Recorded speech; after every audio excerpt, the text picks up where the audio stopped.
The journey of fatherhood hasn't been the most easiest. It's been very challenging. But what in life that's worth it isn't challenging. And I have to be honest with you and me. I made it more challenging on myself because of how I did it, how I became a father. I wasn't a mature, established man. I was way too young. I was only 19. And I wasn't married. However, regardless of the circumstances, I knew I wasn't going to be a deadbeat. I wasn't going to repeat the same negative patterns that I've observed, experienced, and I was a byproduct of. No way. I was going to man up and play my part like a man's supposed to. And I have missed the mark many times. And I truly and sincerely apologetic for the impact, the harm, or any negativity that I may have caused because of my ignorance. Far from perfect. However, I've been working on myself. I've worked on myself, and I developed myself to be the man that I am today. And it's a process, right? It's an evolutionary process. And although I have 3 older children, I also have 2 younger children. So my role as a father never stops. It just evolves. It morphs depending on the stage and the phase that I'm in, and of course, that my children are in. There are many aspects to fatherhood. However, I consider 3 that I would say are the foundational bedrocks, if you will, the pillars to what it means to be a father. I call it the triple P's. That's to provide, protect, and prepare. When we talk about the first P, providing food, clothing, and shelter, the essentials, I mean, for a man, that's the bare minimum that you should do. That's, to me, is the easy part. It gets a little deeper when we start talking about also providing a space of love, a space of fun, and a place where our children can really grow into the divine beings that they are meant to be and why they came into this world for real. The second P, to protect, it's obvious, right? To protect them from harm. And as a man, that is our duty. That is our responsibility, to protect our children from harm. Again, that's the easy part. We also have to protect them from ourselves as parents. Yeah. The toxic parts of us, the negative parts of us that we want to make sure we don't necessarily just hide from them, but we show them a better way. We also protect their emotions and protect them from themselves. Because, especially in their younger years, they don't know any better.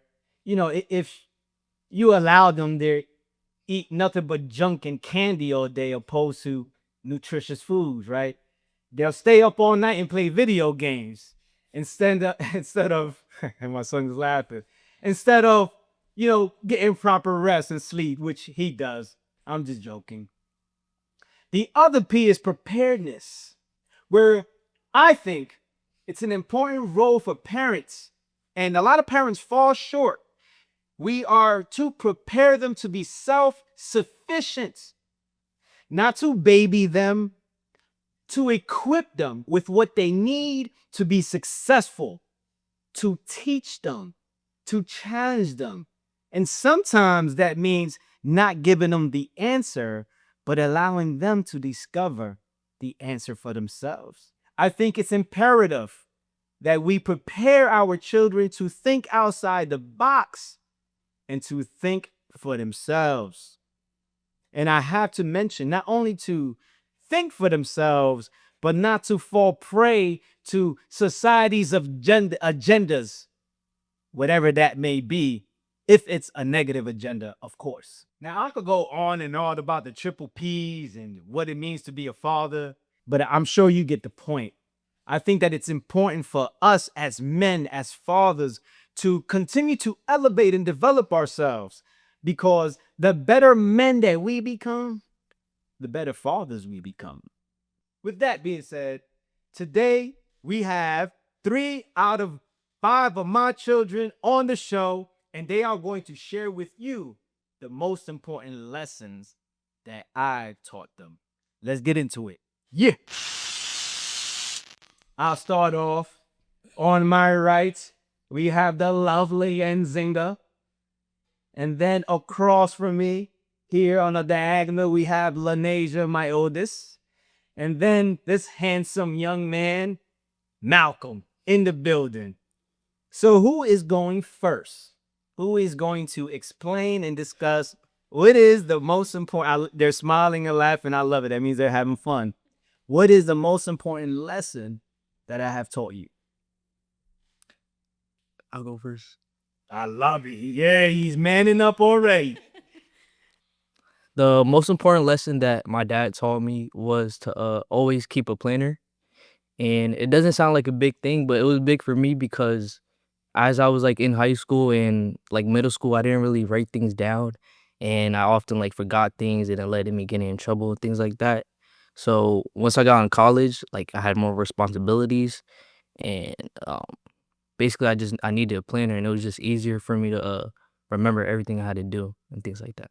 Indeed. So if we don't have a plan, then we will fall prey to anything that comes our way.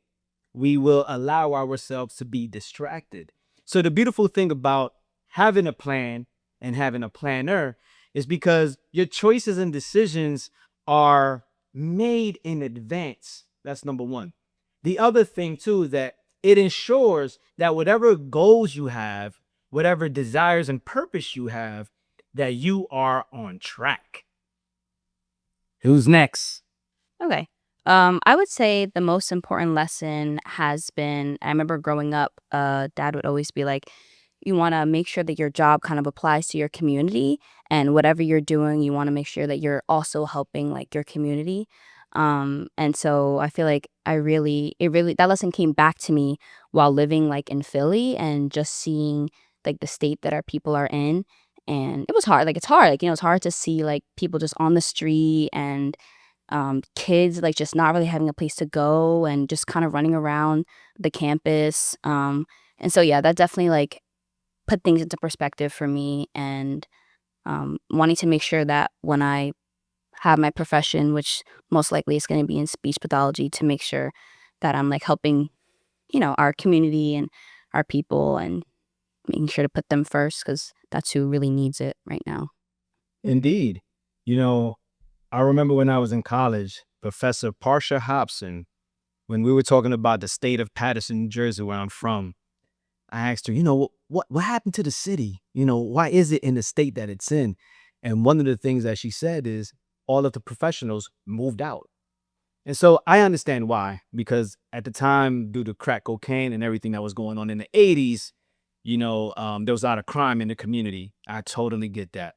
But with that being said, I just think that it's imperative that we as a people also pay it forward and do what we can to elevate ourselves and our community. I actually think that it's our role and responsibility to do so. All right, who is next? Me.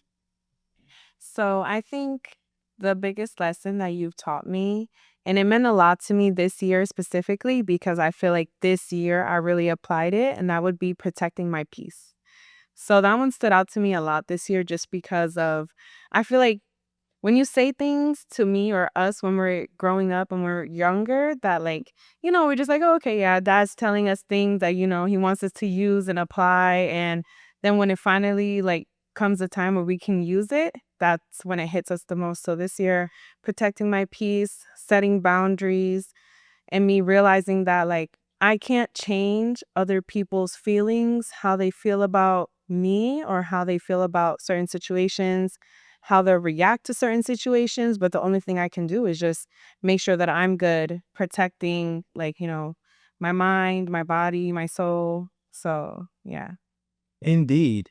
When they were younger, I would always tell them, I don't know if you remember, I would use the analogy of a toolbox. And I would say that their mind is like a toolbox, and that all I'm doing, because it's my role and responsibility as their father, is just putting some tools in their toolbox that they can choose to use if the time ever presents itself. And that's what she means about the using the tools and whatnot. And protecting your peace, I think that that's something that's so important, especially in this day and time when society is the way it is, with our phones and social media and all the drama and what we see on the news and the negativity that's around us. One thing that we can truly control is ourselves. We may not be able to control everything within the external world, but we can control the internal world and our minds and our perspective and how we view this. So that's a beautiful thing. That was great. I really appreciate all of you coming. You all living very busy lives, and you're contributing to the world by sharing that wisdom. And I'm glad that as your father, I was able to contribute some type of value that you can apply and that's practical and that's elevating you. I always tell you that the way you can pay me back as your father, you don't owe me nothing because you didn't ask to be here. But the way you can pay me back is by being successful and being the best version of yourselves. Peace and power. Let's get it. Yeah.